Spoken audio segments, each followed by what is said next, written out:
tinatanong pa rin hanggang ngayon, alin ba yung pipiliin ko sa dalawa? Alin ba yung best ng X-Step sa ngayon? Kasi for me, ito na yung dalawang best so far.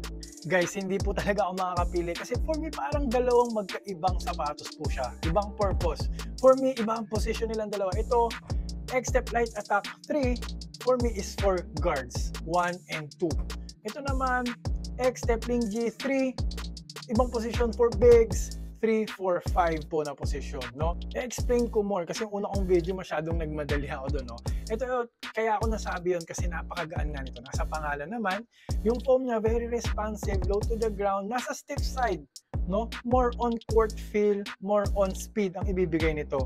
Malupit ang energy return po talaga. And yung support, hindi rin naman papatalo. May torsion plate, may arc support din, may TPU rin naman sa side. Pero low cut po ito, no? And may TPU rin dito sa heel counter. So very supportive din sa heel. Pero ito talagang pinagmamalaki nito, no? Itong X-Dura traction na outsole. Solid rubber outsole na napakatigas, guys, and ang kakapal ng groove. So tatagal outdoor, pero guys ginamit ko to indoor, napakakapit. Top tier po yung traction nito. Squeaky, 10 out of 10 squeak test ko dito. So almost wala ngang weakness itong sapatos na to.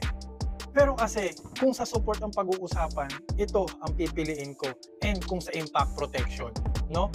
Unang-una, impact protection, guys, gumamit ito ng X-Step Ace Foam.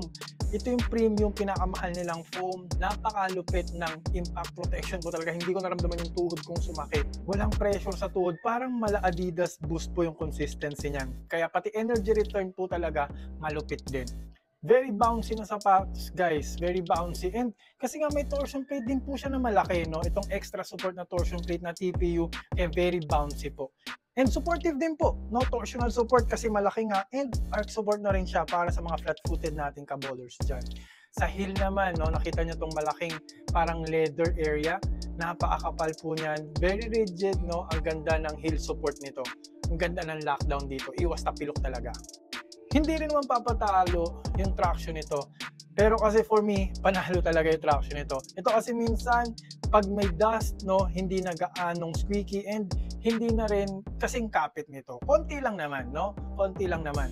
Kaya guys, in short, pag point guard, shooting guard ito, pag bigs, itong X-Step Link G. Lahat yan, dalawang yan, nasa yellow basket, guys. Pumili na lang kayo sa dalawa. Depende sa position nyo. I-click nyo na yung yellow basket now kasi on sale po yan, dalawang yan. Lalo na ito, napakamura niya po ngayon. Click the yellow basket now.